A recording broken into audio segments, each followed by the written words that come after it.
अस्सलाम वालेकुम स्टूडेंट्स, कैसे हैं आप लोग। उम्मीद करता हूँ खैरियत से होंगे। तो मैं आज आप लोगों को फर्स्ट ईयर बायोलॉजी की फैमिलीज़ पढ़ाने वाला हूँ चैप्टर 9 की। चैप्टर 9 के एंड पे आपने देखा होगा एंजियोस्पर्मिक फैमिलीज़ के नाम से एक टॉपिक है जो अक्सर टीचर छुड़वा देते हैं या फिर बच्चे खुद छोड़ देते हैं क्योंकि उनको मुश्किल लगती हैं। लेकिन उनमें से लॉन्ग क्वेश्चन भी आ जाता है, जैसे फैमिली पोएसी का लॉन्ग क्वेश्चन काफ़ी आया हुआ है। शॉर्ट क्वेश्चन भी आ जाते हैं, एमसीक्यूज़ भी आ जाते हैं। यहाँ नहीं आएंगे एमडी कैट में, या फिर आप किसी यूनिवर्सिटी का टेस्ट देंगे वहाँ पे ज़रूर आएंगे, या आगे आप बॉटनी पढ़ेंगे रखेंगे बीएससी में, आपको ये सारा कुछ दोबारा पढ़ना पड़ेगा। प्रैक्टिकल देने जाएंगे आपको ये फैमिलीज़ ज़रूर आएंगे, इनका प्रैक्टिकल मस्ट है, आपको आएगा। तो आपको इसलिए ये ज़रूर पढ़नी चाहिए फैमिलीज़, इनमें आपको बड़ा नॉलेज मिलेगा। और ये मैं आपको जिस तरीके से करके पढ़ाऊंगा ये आपको साथ ही साथ याद होती जाएंगी। आप कॉपी पेंसिल पास रख ले, नोट करते जाए जो चीज़ें मैं लिखूं, तो आपको ये 15 मिनट के अंदर एक फैमिली पूरी याद हो जाएगी। फैमिली शुरू करते हैं। देखिए एंजियोस्पर्म क्या है। एंजियोस्पर्म हम उन पौधों को कहते हैं जो सीड बनाते हैं और जिनमें ओवरी भी होती है, यानी उनमें सीड जो है वो फल के अंदर बंद होता है, यानी लिक्विड सीड पैदा नहीं होता। एंजियोस्पर्म सबसे बड़ा ग्रुप है पौधों का, और इस ग्रुप में तकरीबन 416 फैमिलीज़ है, 416। उन फैमिलीज़ में से हमने 6 पढ़नी है जो हमारे सिलेबस में है। और आज जो फैमिली हम शुरू करेंगे वो होगी फैमिली रोजेसी। तो फैमिली रोजेसी या फिर रोज़ फैमिली, हर फैमिली का एक कॉमन प्लांट होता है, उस फैमिली के उस प्लांट के नाम की वजह से उस फैमिली को नाम दिया जाता है। तो इस फैमिली का मोस्ट कॉमन प्लांट कौन सा है? रोज़, रोज़ा इंडिका, यानी आम गुलाब का पौधा। तो इस फैमिली की पूरी दुनिया में तकरीबन 100 जेनरा हैं और 2000 स्पीशीज़ है। पाकिस्तान में भी इसके 29 जेनरा हैं जिसमें 213 स्पीशीज़ आ जाती हैं। ठीक है, एमसीक्यूज़ के लिए याद रखिए। इसके कॉमन प्लांट रोज़ा यानी गुलाब, पायरस यानी पियर यानी नाशपाती, आजकल नाशपाती का काफ़ी चर्चा है, और फिर मेलस यानी सेब, एप्पल, और फिर फ्रेजेरिया यानी स्ट्रॉबेरी। तो ये इसमें कुछ अहम पौधे हैं। इनके अलावा इसमें बादाम भी आ जाता है। ठीक है, अब वेजिटेटिव करेक्टर, यानी कि ये पौधे किस तरह के दिखाई देते हैं, इनके नॉन रिप्रोडक्टिव करेक्टर। हमने हर फैमिली में वेजिटेटिव करेक्टर पढ़ने हैं, उसके जड़, तने और पत्ते के करेक्टर, फिर हमने उसके रिप्रोडक्टिव यानी फ्लावर के करेक्टर पढ़ने हैं। तो पहले वेजिटेटिव यानी नॉन रिप्रोडक्टिव करेक्टर देखते हैं। ये हर्ब्स होते हैं। हर्ब एक ऐसे पौधे को कहते हैं जिसमें लकड़ी नहीं होती, जो झाड़ी नुमा होता है। जैसे आपने सरसों देखी है, धनिया देखा है, पालक देखा है, ये हर्ब्स होते हैं बगैर लकड़ी के। फिर ये श्रब भी होते हैं, जैसे गुलाब का पौधा श्रब है, जिस पौधे में लकड़ी हो लेकिन वो ज़मीन पे फैला हो, बहुत बड़ा ना हो, बहुत ऊंचा ना हो, जैसे गुलाब। फिर इसमें ट्रीज़ भी आ जाते हैं, और ट्रीज़ की मिसाल है जैसे सेब का एक दरख्त होता है जिसमें बड़ी लकड़ी होती है, जैसे आम का दरख्त है, लेकिन आम इस फैमिली में नहीं आते, ये ज़हन में रखिए। हर्ब में स्ट्रॉबेरी आ जाएगी, श्रब में गुलाब आ जाएगा, और ट्रीज़ में सेब का पौधा आ जाएगा। तो इसमें तीनों तरह के दरख्त हैं। स्टेम इनका शरबी अगर हो, जैसे गुलाब का अगर स्टेम शरबी है, उस पर आपको स्पाइन्स यानी कांटे देखने को मिलते हैं। जैसे गुलाब के पौधे में आपको जा बजा इस तरह के कांटे देखने को मिलते हैं, जिनको आप स्पाइन कहते हैं, पत्तों के साथ। इनके लीव्स की बात करें तो जो इनके पत्ते हैं वो अपोजिट भी हो सकते हैं, अल्टरनेट भी हो सकते हैं। अब ये अपोजिट का क्या मतलब है? अपोजिट पत्ता एक ऐसा पत्ता जब एक स्टेम में दो जगह से इकट्ठे पत्ते निकल रहे हो, यानी इस स्टेम में इस एक्सिस से यहाँ से भी पत्ता निकला, यहाँ से भी, ये अपोजिट है, यहाँ से निकला तो साथ ही निकला, यानी यूं इकट्ठे निकल रहे हो पेज की फॉर्म में, वो अपोजिट होते हैं। और अल्टरनेट जब बदल बदल के निकले, यहाँ से निकला थोड़ा सा ऊपर, यहाँ से, यहाँ से, यहाँ से, इन पत्तों को कहते होते हैं अल्टरनेट। तो इसमें ज़्यादातर आपको अल्टरनेट देखने को मिलते हैं, लेकिन अपोजिट भी देखते मिलते हैं आपको। अब लीव्स के कुछ और कैरेक्टर, भाई इनके जो लीव है वो सिंपल भी होते हैं, कंपाउंड भी होते हैं। अब सिंपल लीफ एक ऐसा पत्ता जो अकेला हो, अगर पत्ते अकेले अकेले हो, इन पत्तों को कहते हैं सिंपल लीफ। कंपाउंड लीफ, अगर कोई पत्ता छोटी छोटी पत्तियों में डिवाइड हो, इन पत्तियों को आप लीफलेट कहते हैं। तो अगर कोई लीफलेट्स में डिवाइड हो, उसका पिन्ना जो है, यानी कि दरअसल ये भी एक बड़ा पत्ता ही था जो अब डिवाइड हो चुका है छोटी छोटी पत्तियों में, तो ऐसे पत्ते को कहते हैं कंपाउंड। इनमें ज़्यादातर कंपाउंड होता है लेकिन सिंपल भी होता है। जैसे मैं आपको गुलाब का पौधा दिखाता हूँ, ये आप गुलाब का पौधा देख रहे हैं। इस गुलाब के पौधे में ये आप देख रहे हैं कि इसका ऊपर फूल लगा हुआ है, फिर इसके पत्ते जो हैं वो आप देखें, ये पत्ते अल्टरनेट है, आपको थोड़ी जगह बदल के निकलते हुए दिखाई दे रहे हैं। अच्छा भाई, आगे इनके करेक्टर की बात करें, इनके पत्तों की, इनके पत्ते पेटियोलेट होते हैं। पेटियोलेट लीफ एक ऐसा लीफ जिस लीफ की डंडी हो, ठीक है, ये एक पत्ता मैं बना रहा हूँ। अब इस पत्ते की स्टूडेंट्स, ये जो डंडी है ना, इस डंडी को कहते हैं पेटियोल, तो इनके पत्ते पेटियोलेट होते हैं। पेयर्ड स्टिप्यूल, पत्ते के स्टार्ट में, लाइक ये मैंने लीफ बनाया, कुछ एक्सटेंशंस ही आपको देखने को बाज़ औक़ात मिलती हैं, उनको कहते होते हैं स्टिप्यूल। पत्ते के बेस पे वो स्टिप्यूल जो है एडनेट टू पेटियोल, लाइक ये अगेन स्टूडेंट, ये पेटियोल है, पत्ते की डंडी है। अगर वो जो स्टिप्यूल है वो पत्ते के थोड़ी सी ऊपर चढ़ी हुई हो, यहाँ तक ऊपर चढ़ के फिर यहाँ से साइड को हो जाए, उसको कहते हैं एडनेट, यानी पेटियोल के ऊपर लिपटी हुई। स्पाइन्स में बी ऑन रेचिस, रेचिस क्या होता है, पत्ते की जो पिछली डंडी है उसको कहते हैं पेटियोल, और जहाँ पत्ते से लीफलेट निकलनी शुरू हो जाए वो हिस्सा रेचिस होता है। जैसे ये रेचिस है, ये सारी रेचिस है, और ये पीछे वाली पेटियोल है।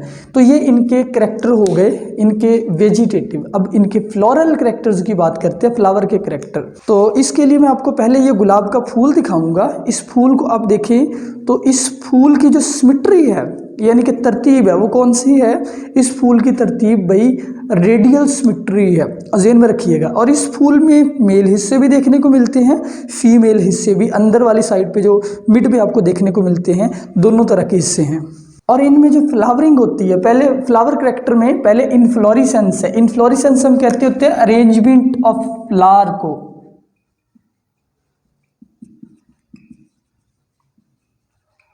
फ्लावर की एक डंडी के ऊपर जो तरतीब है, कई तरह की फ्लावर की अरेंजमेंट देखने को मिलती है, उसको कहते होते हैं इनफ्लोरेसेंस।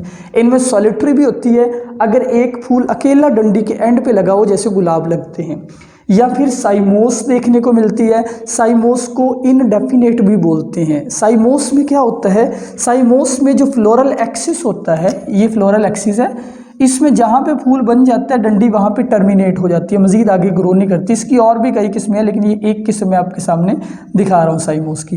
फिर इनमें रेसमोस होती है। रेसमोस में एक तरह से रेस लगी हुई होती है, यानी ये फ्लोरल एक्सिस ग्रो कर रहा होता है, साथ साथ इससे फ्लावर निकलते जाते हैं। ये और ऊपर बढ़ेगा, मतलब इससे और यहाँ पे साइड पे ब्रांचेज निकलेगी और फूल लगेंगे।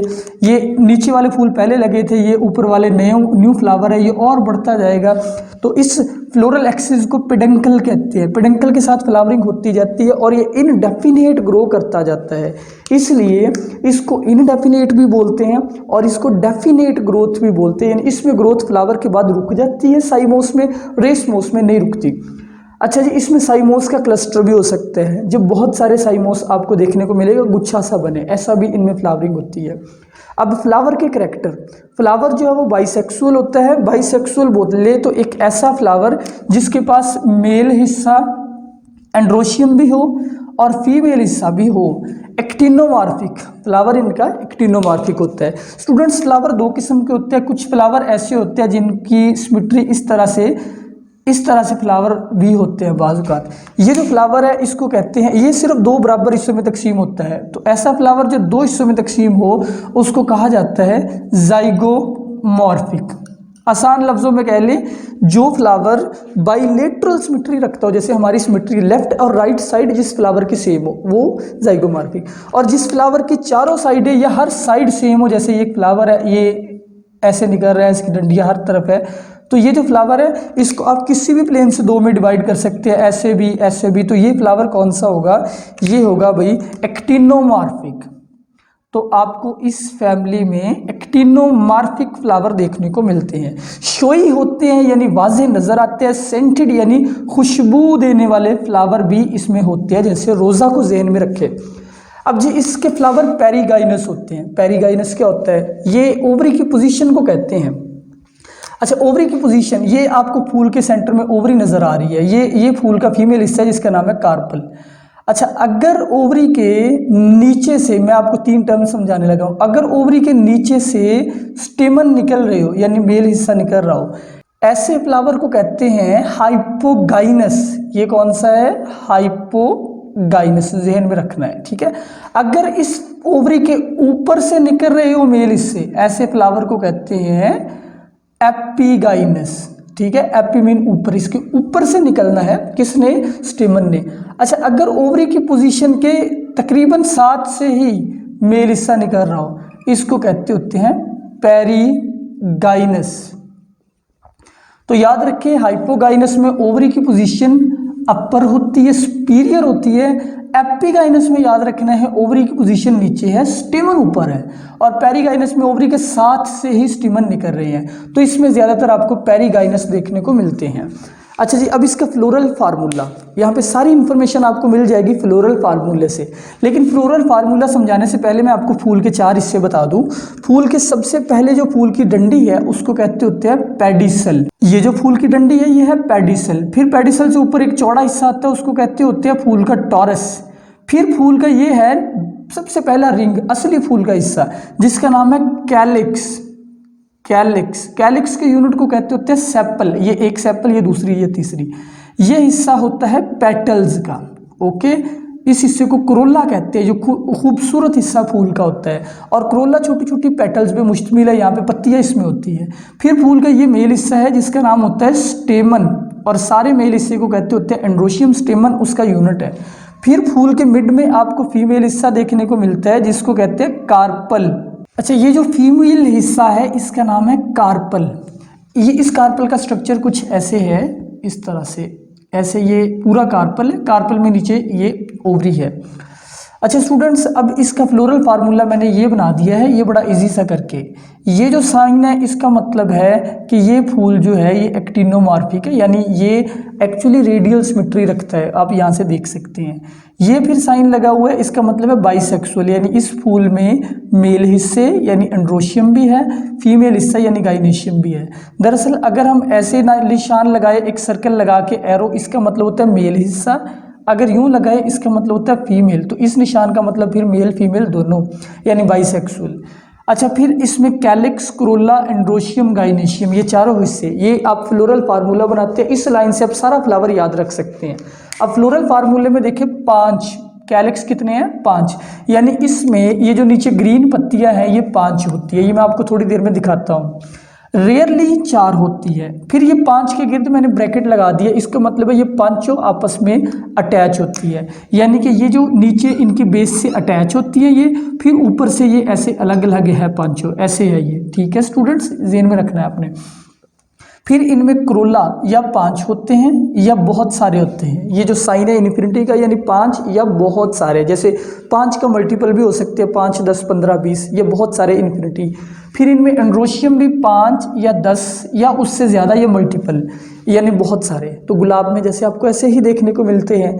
और फिर गाइनेशियम 1 से लेके 10 तक, 1 से लेके या 1 है या फिर इन्फिनिटी है।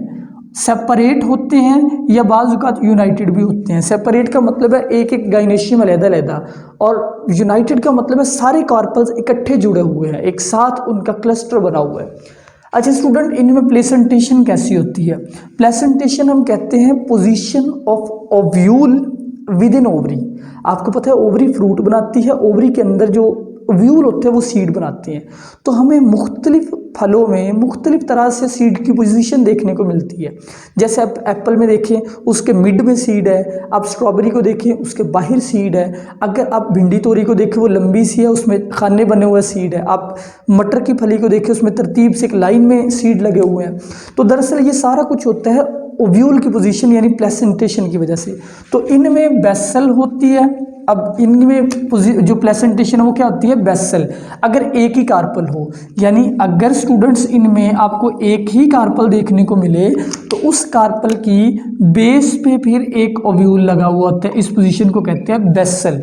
या फिर अगर मैनी कार्पल हो फिर एक्साइल होती है। एक्साइल पोजीशन सिन कार्पल्स में होती है। सिन कार्पल्स अगर 2 या 3 कार्पल्स इकट्ठे हो, जैसे कि यहाँ पे मैं बना रहा हूँ 2 कार्पल्स इकट्ठे हैं, ठीक है, यहाँ पे कार्पल यानी ओवरी में 2 हिस्से बन गए। अब ये 2 कार्पल है लेकिन इनका मुंह एक ही है, तो इसलिए इसके अंदर पोजीशन क्या होगी, इसके अंदर पोजीशन ये होगी ऐसे। ये आप साइड व्यू ले रहे हैं। अगर उसका पूरा गोल व्यू ले तो फिर आपको एक सर्कल के इर्द गिर्द ऐसे नज़र लगे आएंगे ये जो ओव्यूल है, जिस तरह एप्पल में होते हैं। ठीक है, इसको क्या कहते हैं, इसको कहते हैं एक्साइल अरेंजमेंट। तो फिर वो सेंट्रल एक्सिस के इर्द गिर्द सीड बन जाएंगे। ये फ्लावर पूरा हो गया। आगे इसके कुछ जो है एक बात और याद रखें, सिनकार्पल और एपोकार्पल में क्या फ़र्क होता है। अगर कार्पल्स जो है वो अलग अलग हो, सेपरेट हो, जैसे ये 4 मार्कर है, ये सेपरेट है, ठीक है, इसको कहते हैं एपोकार्पल्स। अगर कार्पल्स इकट्ठे जुड़े हुए हो, क्लस्टर, उनके नीचे ओवरीज फ्यूज हो चुकी हो या उनके स्टिग्मा फ्यूज हो चुके हो, उसको फिर कहते होते हैं सिनकार्पल। सिन का मतलब अटैच्ड होता है। अब ये गुलाब का फूल देखें, इसमें ये आपको नीचे से इसकी जो कैलिक्स है वो अटैच नज़र आ रहे हैं, ठीक है, ये ग्रीन पत्तियाँ। अब ये इसकी पेटल्स देखिए, ये सेपरेट है, ये एक पेटल है, ठीक है।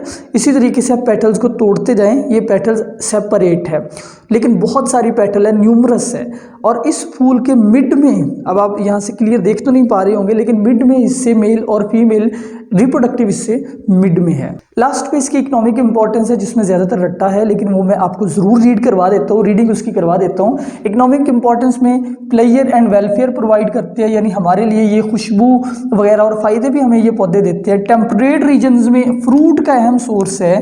टेम्परेट रीजन हमारी ज़मीन के वो एरियाज़ जो इक्वेटर से थोड़ा दूर है। इक्वेटर पे जो एरियाज़, जैसे हमारी ज़मीन का ये इक्वेटर है, जो इक्वेटर के इर्द गिर्द एरियाज़ है उनको कहते हैं ट्रॉपिकल एरियाज़। इक्वेटर से आप थोड़ा सा दूर यानी इस रीजन में चले जाते हैं, ट्रॉपिकल एरियाज़ आ जाते हैं। फिर पोलर एरियाज़ एंड पे ये ट्रॉपिक्स में पाए जाने वाले अहम पौधे हैं। फ्रूट्स की बात करें, इनमें एप्पल शामिल है यानी मेलस, पीयर शामिल है, स्ट्रॉबेरी शामिल है और ये एलमंड शामिल है। इनके नाम आपने पीछे भी देखे, इनके नाम फ्रेजेरिया, मेलस, एप्रिकॉट, इस तरह से इनके नाम है। अच्छा, रोज़ की अब बात करते हैं, जो गुलाब है बेसिकली इस जेनरा का सबसे, इस फैमिली का सबसे बड़ा रिप्रेजेंटेटिव। तो रोज़ जो है ये ऑर्नामेंट है, सेंटेड फ्लावर यानी इसकी खुशबू रखने वाले फूल हैं। डेकोरेशंस में यूज़ होता है, यानी ब्याह वगैरह पे, शादी वगैरह पे, और इसके अलावा फौतगियों में भी यूज़ किए जा सकते हैं इसको। Grown in parks and garden, इसको सजावट के तौर पे उगाया जाता है। आखिर पे इसमें कुछ और अहमियत इसकी देखिए, एक लकड़ी है जिसका नाम है क्रेटेगस। जो क्रेटेगस है वो वॉकिंग स्टिक उससे बनाई जाती है जिससे बुजुर्ग चलते हैं। पायरस पेस्टिया नाम का एक पौधा, ये साइंटिफिक नेम है तो अंडरलाइन किया हुआ है। टोबैको पाइप इससे बनते हैं। टोबैको पाइप क्या है, आप लोगों ने बाज़ औक़ात इस तरह के कुछ पाइप्स से देखे होंगे जिनका मुंह एक साइड से, जिनको हुक्के की तरह पिया जाता है, इस तरह के पाइप्स, इनको कहते हैं टोबैको पाइप। इनमें टोबैको भर के इधर से सिगरेट की तरह पिया जाता है। रोज़ा इंडिका, जो कि रोज़ का साइंटिफिक नेम है, इसको गुलाब कहते हैं। इससे गुलकंद बनता है जिसको हम खाते हैं, और इससे रोज़ ऑयल, इसके सीड्स को मतलब कि उसमें से इसकी पत्तियों से ऑयल निकाला जाता है, वो परफ्यूम्स में यूज़ होता है। फिर रोज़ और वाटर को जब आप मिलाते हैं तो रोज़ वाटर भी आपके पास बनता है, जिसको कॉमनली अर्के गुलाब कहते हैं। और वो अर्के गुलाब क्योरिंग आई डिजीज़, आँखों के लिए बड़ा मुफीद होता है, क्योंकि आँखों के अंदर जो जलन वगैरह होती है वो उससे ख़त्म होती है, जरासीम कुश होता है वो, और स्किन के लिए भी हमारे लिए बेहतरीन होता है, स्किन को फ्रेश और नरमो मुलायम रखता है। तो स्टूडेंट्स, ये था आज का लेक्चर। उम्मीद है आपको सारी समझ आ गई होगी। अगर फिर भी आपका कोई क्वेश्चन है वो आप मुझसे ज़रूर कीजिए। अपना ख्याल रखिए। अल्लाह हाफिज़।